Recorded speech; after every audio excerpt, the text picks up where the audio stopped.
What's up, y'all? It is Tasha. I am back with another Married at First Sight review, y'all. I know I don't have to say it, but I'm going to keep on saying it until the math start mathing. Make sure you subscribe below. Make sure you comment in the comment section. And of course, thumbs up and like the video. Okay? All right. Let's jump into the episode of tonight because I have a lot of notes and it's late and I want to go to bed. So let's get this show on the road. So again, Married at First Sight, season 14, episode 10. We are on day 22 of marriage when the episode opens. So first up is Lindsey and Mark, and we see that Lindsey is video chatting with a friend of hers, really updating her on, how things are going with her and Mark. She has to kind of tell her that, he started being intimate with her kind of the night of the wedding, and then he started to pull back, saying he wanted more of an emotional connection. She then says it's been about 2 weeks since they've had sex, and then kind of out of the blue that day, he woke her up. They were having a nap. He woke her up. He started taking her clothes off, and then she was like, yeah, we're gonna get it in. And then he just kind of got down and dirty, and then it was like, okay, I'm gonna go to the gym. So basically she's saying it was a little quickie. Then he left and she was like, well, fine, I guess I'll use my vibrator to finish the job. And I'm like, Lindsey, everybody doesn't have to know every detail of everything. Some things can be left behind closed doors, believe it or not. Yeah. She says, well, that wasn't an emotional connection for that to happen. So I'm just, not understanding. She says she has had more sexual pleasure when she was single. And at this point, I'm like, Lindsey, girl, I feel like you just want a husband for sex. Is that what it is? Because other than that, this man gets on your nerves. But her friend basically gives her a little reality check to really slow things down. But of course, she's like, what he's giving me is not enough, and she really needs him to step up, or she will just become the Sahara Desert up in this camp. Lindsey being Lindsey. We then see Katina and Olajuwon, and they're acting like nothing has happened, from the last episode we saw. And she then says she is disappointed in herself. And I'm like, Katina, girl, I don't know why you, put so much pressure on yourself to meet this fairy tale expectation that Olajuwon has of a wife. But again, it's only been like a little over 3 weeks. I'm not sure, even if you are, trying, it's not going to be an overnight success, honey. Like, stop it. So anyway, this episode, Dr. V is making her rounds to all the couples. Her first stop is Katina and Olajuwon. She tells them, they know everything that's been going on. They watch the footage. So she asks why every time she basically sees them, she hears something about food and cooking. We got the same questions, Dr. Viviana. And she asks, well, did you not eat before you got married? Since all you kind of want her to do is cook and clean for you. He says, yeah, I was just used to kind of, get something quick. But now that I have a wife and she works from home, kind of I expect meals. And I'm like, but no, you can still always eat something quick. And if she happens to cook, she cooks. But the expectation should not be there for her every day. It's not how this works. He then says, he's okay with taking care of the household as long as he's happy. He then has to bring up the housewarming again and how, it basically made him question her mental capabilities because, she was going to clean half the floor and she couldn't pick up the chicken and all this nonsense. And I'm just like, me and Dr. Viviana are just looking at him like, what is really the issue here? Because he says that, then he says kind of 2 days later, the same thing happened.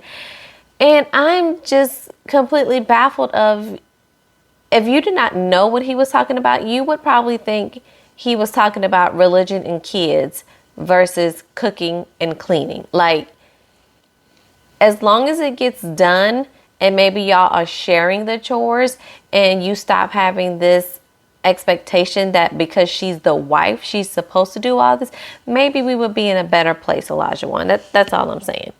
Katina says it really makes her feel that if she's doing something wrong, that she is doing something wrong, and that he will threaten to leave her by the way that he talks. He says he just needs her to think about them because she is always an I. And I'm like, do you hear yourself? everything you've said is, I expect a wife to cook. I expect a wife to clean. I expect her to meet these certain expectations. She's not me.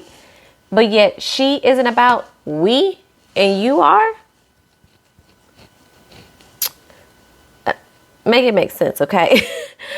Dr. V, she does end up calling him out and says, you know, he has an idea of marriage, of what a wife is, and he will call her out when she doesn't meet that expectation. And he says it isn't like that. And that Katina knows that. And when Katina is asked, she starts to cry and says his tone makes it feel like he is beating up on her. And in this moment, as she's crying real tears, he doesn't even console her.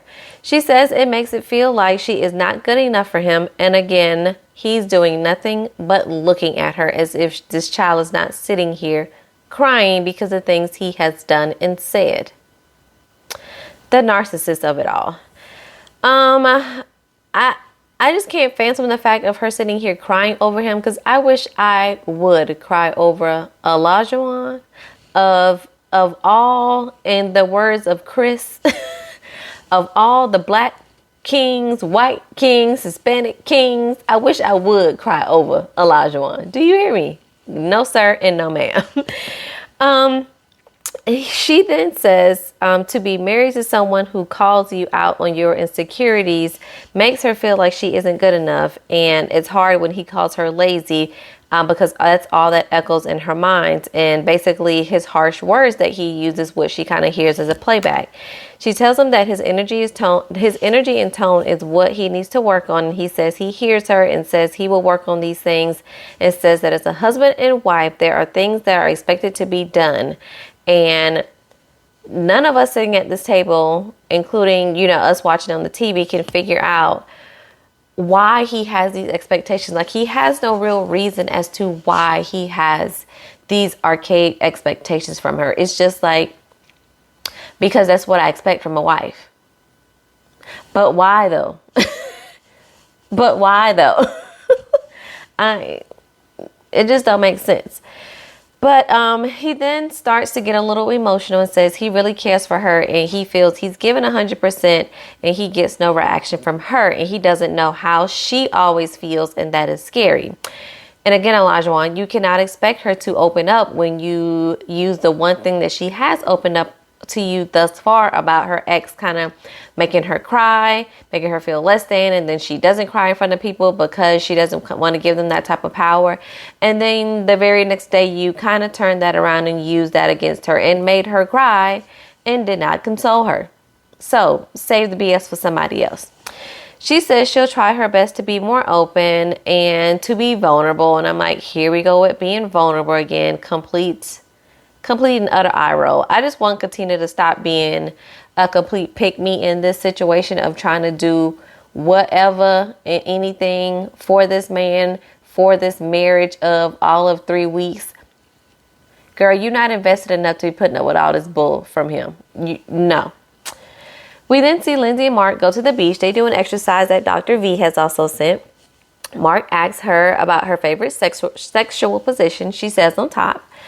Steve asks Noe what she would think if she caught him watching porn. And she says, hey, it probably turned me on a little bit. I'm like, okay, Noe.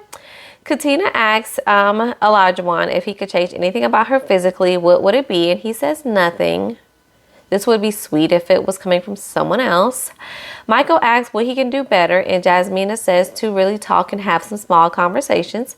Michael says to her, around that same question, that he isn't her enemy. So using Pastor Cal's words back to her, she asks him if there's anything he has been embarrassed to tell her, and they both kind of exchange stories. Jasmina tells a story about her friend telling her period started at school, and you know, she wrapped a jacket or something around her waist, and then I guess once they got around a lot of people, she pulled the jacket off. So of course that made Jasmina think that everybody kind of saw that she had started her period, but really the friend was just joking with her. So she didn't, but she was really embarrassed. And then Michael tells a story about him being pee-pee boy when he was 6, and they had story time and they were sitting down, and he told the teacher he had to go to the bathroom, and the teacher was like, well, you need to wait. So he just decided to pee in front of the whole class.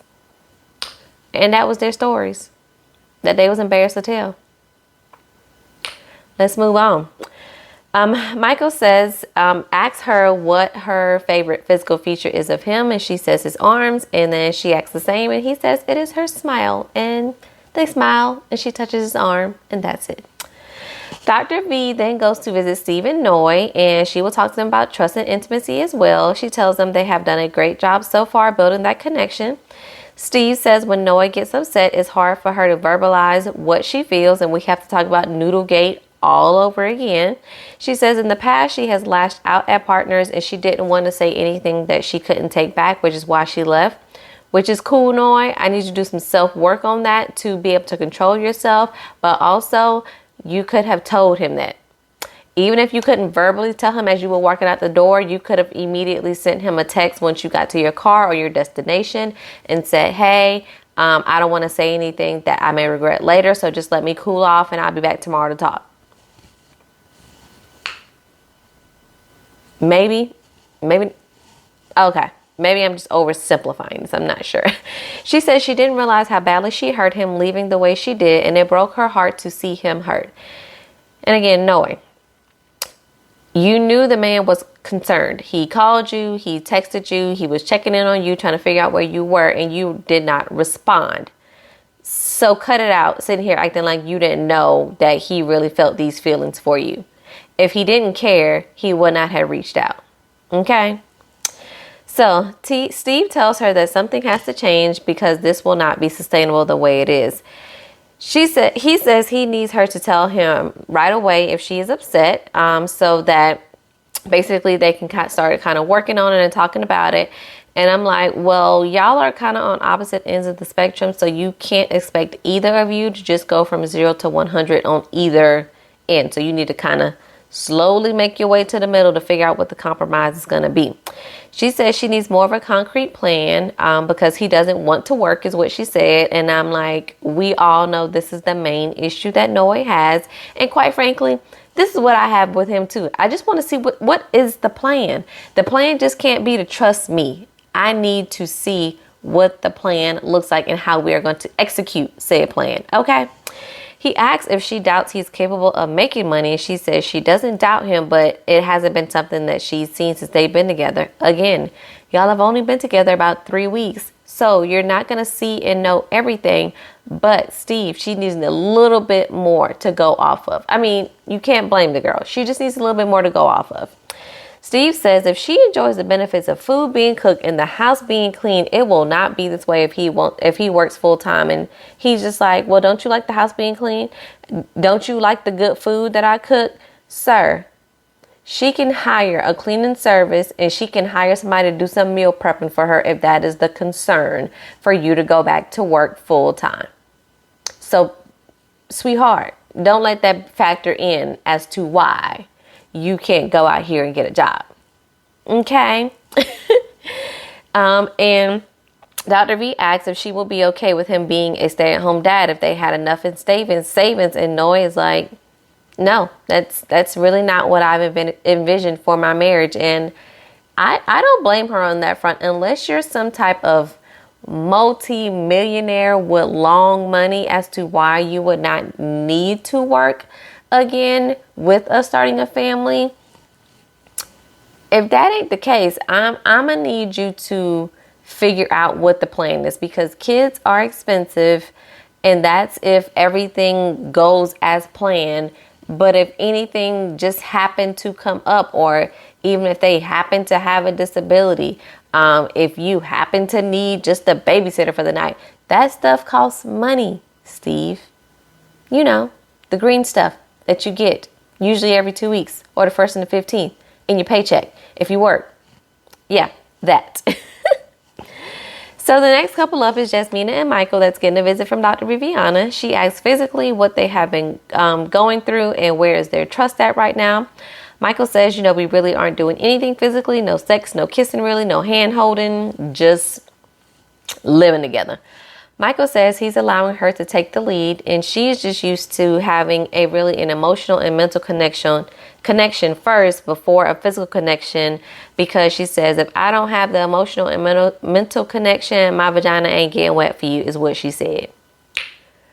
And I'm like, did you ask your vagina? your vagina might say, I'll take a little bit less because we might need to just, we just might just get the cobwebs off, just to ease the tension, just to get everybody more relaxed a little bit. Like, ask her and she would see what she says, Jasmina. She says there are times when it feels like it could be that, but then kind of it goes backwards whenever they have a disagreement. Dr. V asks Michael if he feels anytime he shares anything that it will essentially be used against him, and Michael is like, pretty much. They talk about their communication issues. She keeps interrupting him, and I'm like, Jasmina, just be quiet. Michael asks if she feels she has taken any ownership over the things that have gone wrong. And she says her problem is that she feels she is doing all the effort. Jasmina, honey, what world are you living in, honey? You are not doing all the effort. You are not. She asks if they want to get to a more intimate place. So Dr. Viviana asks if they want to get to a more intimate place. He says yes, but she looks completely uninterested.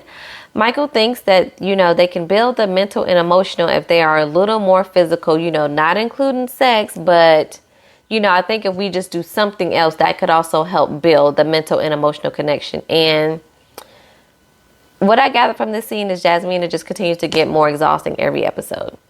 We then see Mark and Lindsey over there at their apartment with all their cats climbing over their furniture. Ew.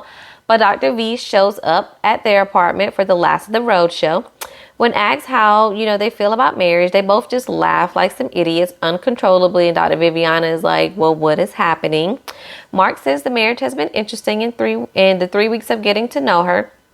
Dr. V says, well, we knew there would be fireworks, but not that it would get, so bad so fast. And then we get to see the Lindsey package of her kind of going off all of the times. And then Mark saying, his 1 or 2 side things that he's done on the side.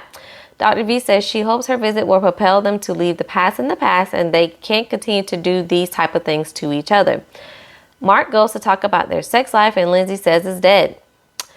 She tells us on the wedding night, he said he would make her happy and do all these things. And then the second time they got it in, he says it wasn't that good. But then when asked today, he says it was great. But Lindsey says it wasn't bad. But she just thought that, he would be able to handle her and he can't. And the minute she says that, Dr. Viviana is like, so do you want to have a good sex life? And she's like, yeah. She's like, well, you have to stop saying things like that. Point blank in the period. Like, you can't say you want a good sex life and then you continue to bash this man on national TV with cameras rolling as if that's going to then make things better, Lindsey. That's going to further embarrass him. Okay? That's how that works. They both say that they trust each other and they think the other one does not trust them. And I'm like, therapy. They both want the same thing. They want to be close. They want the best for each other. And then they just need to come together on the best interest of their actual marriage. She tells them that they hit below the belt and to not do that anymore with each other. But I don't feel like Dr. Viviana had enough smoke for Lindsey and all the behaviors that she has shown. So I really hope when Dr. Pepper's turn is time to come roll around that she really gives Lindsey all the smoke. Okay. We are now on day 24 of marriage. Jasmina and Michael do a little recap. Michael says he feels like he heard her say, he didn't put any effort in and she thinks what they need to do going forward is communicate. Michael says that's a good idea. And then they took the idea that Dr. Viviana gave them, which is to maybe write down things and do a little bit of journaling because they tend to cut each other off as they're talking. I think more so her than him, just my opinion.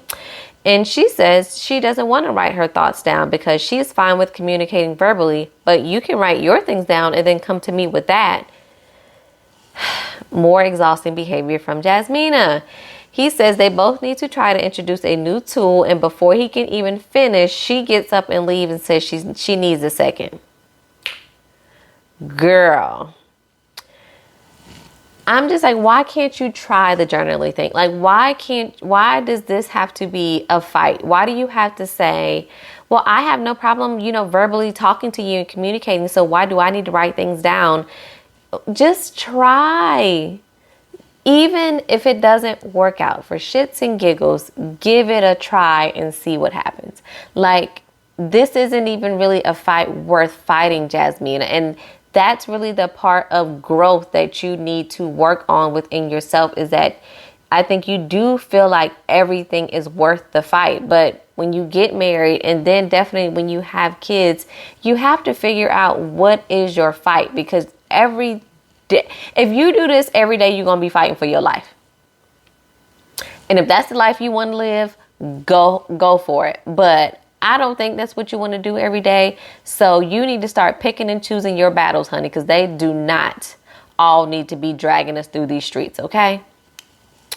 All right. So she now says she just wants them to try taking turns speaking instead of journaling. And Michael's like, I don't care. I don't care about the journaling either. I just want us to try something. And again, Jasmina, you keep talking about Michael just wants things his way, but you just want things your way. And unless it is your way, you get an attitude.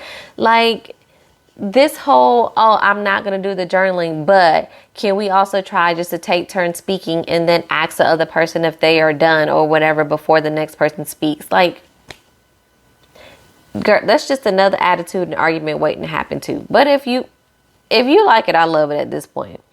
She says, I'm just thinking that she's trying to find an excuse not to grow closer to him so that she can have a reason to say no on decision day. Because I eventually think Michael is just going to shut down because he is having such a hard time communicating with her. And he is trying that he's going to get tired of trying. And he'll just shut down. And then when she's ready to probably work on it, he's going to be completely checked out of the marriage.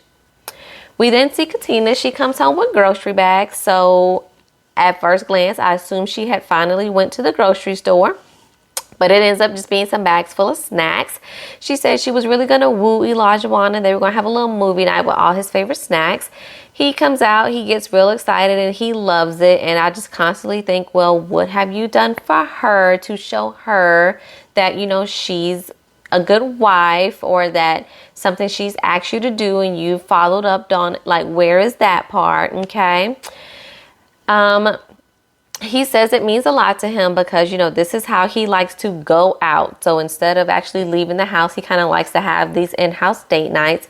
He then gives her a cute little compliment saying that she looks great too. And I'm just like, again, eye roll that it's not the message, it's the messenger that's saying it. He said that, you know, she knows he means well. And I'm like, but does she though? Because I don't think we know that, because we don't hear you say that. And you don't say kind things most of the time. He then says the one things he likes is that they can both be themselves and just enjoy each other. And again, I feel like I'm in the twilight zone, because how can you sit here and say that y'all can just be yourselves, but her true self is not enjoying cooking and cleaning? And that's what you want her to do, to be your standard of a wife, sir. Make it make sense. Anyway, now that she's done this great gesture, she is now Queen Katina once again. Lindsey then, we see her setting up a Nerf gun fight for Mark. When he gets home, he finds her fairly quickly. They play with the Nerf guns, and all I can think about is who's going to clean all this mess up. They then get a basket of goodies from the experts, and again, it's all about intimacy. They play a game called the silent treatment, where they deepen their connection without talking, and Mark is like, I'm 1,000% on board, because all Lindsey does is talk. She don't ever shut up. Lindsey is excited, you know, putting together, you know, this gag ball. And although she is interested, Mark is completely not interested. But of course, Lindsey's going to force it upon him anyway, because that's what she does. So he puts a gag ball in. She got a gag ball in. They both look completely ridiculous. But they pull these cards, and the cards tell them what to do. So the first card has her put this little candy necklace that, you know, y'all remember them little candy necklaces a child used to have around your neck. You could eat the candy. That was so unsanitary and disgusting now that I think about it as an adult. But anyway, they had that, but it was in the shape of a thong for Mark. So she had to put that on him. They didn't have to look at each other for 30 seconds in the eye. They had to demonstrate how they like to cuddle. They had to write a word of affirmation on their spouse. So she writes driven on his forehead. And then they have to take off one piece of clothing off of their spouse. And the whole time they're doing this, I'm trying to think, how is this helping them to create intimacy? Because they both look like idiots. They look ridiculous. So how is this then helping them to, feel closer and get into the mood? All right, day 26 of marriage. All the boys are getting together to go play hockey, and the girls are doing aerial yoga, which I do want to try. It is on my list. I just need to book an appointment somewhere. And I feel like this season they're getting the girls and the guys together a lot more than they have in a lot of the previous seasons, but maybe it's just me. So most of the girls are completely struggling with aerial yoga.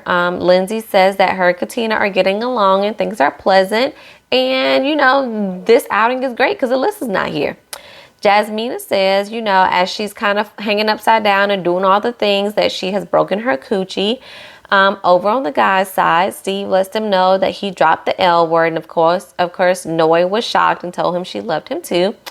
Olajuwon and Steve, they're out here playing hockey with the guys in some basketball shorts. And I'm like, this look real ghetto right now.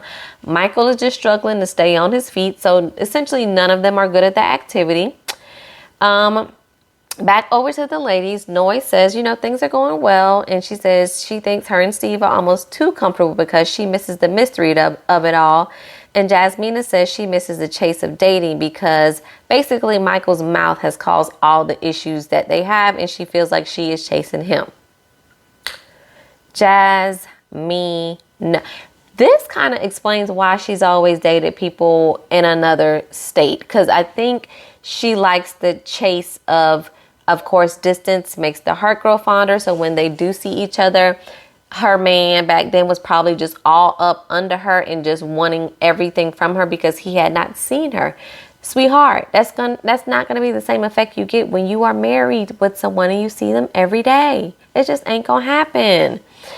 So Katina says, they ask if, of course, they miss anything being single. Katina says she doesn't miss anything about being single. And I'm like, so you don't miss somebody not nagging you about cooking and cleaning every day? Because I know I would. And then here comes Lindsey. She says she misses the chase of dating and being wooed because, she dated men that really have their ish together. And she's not just willing to give that up for Mark. And she says, but at least we're having sex. I'm having orgasm again. So all is well in Lindsey's world. Mark, on the other side at the hockey station, is telling the guys, it's been highs and lows each week. She is there for him, but she does have an issue of listening to him. Olajuwon says this week has been great. It's about an 8 out of 10. And last week when we got together, y'all know I was really low, and that was about a 4 out of 10.